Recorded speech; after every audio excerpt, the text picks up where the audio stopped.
അപ്പോൾ എല്ലാവർക്കും നമസ്കാരം.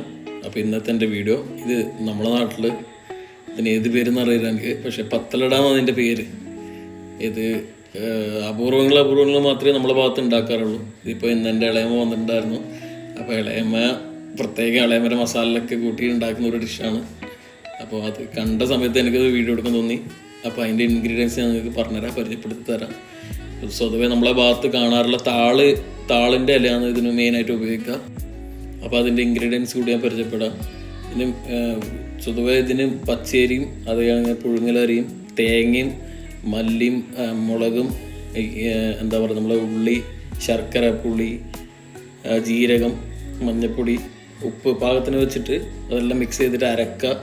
അതായത് കൂടുതൽ വെള്ളം ആവാണ്ട് ഒരു നല്ല ടൈറ്റിൽ അരച്ച് ഈ താളിൻ്റെ ഇല അത് നന്നായിട്ട് മസാല തേച്ച് പിടിപ്പിക്കുക. നല്ല കഴുകി വൃത്തിയാക്കി താളിൻ്റെ ഇല ഉണ്ടാവുമല്ലോ, അരച്ചുവിട്ട് മസാല തേച്ച് വെച്ച് എല്ലാം അതിൽ മുകളിൽ വെച്ച് തേച്ച് പിടിപ്പിച്ച് അതിങ്ങനെ ഫോൾഡ് ചെയ്ത് നല്ല സ്റ്റീമിൽ വെക്കുക. അത് സ്റ്റീമിൽ വെച്ച സമയത്ത് നല്ല സ്റ്റീമായ സമയത്ത് അങ്ങനെ അതിൻ്റെ ആ സ്മെല്ലിങ്ങനെ പുറത്തേക്ക് വരും. നല്ല ചൂടോടെ എടുത്ത് കഴിക്കുക. അടിപൊളി. അടുത്ത വീഡിയോ കാണാം.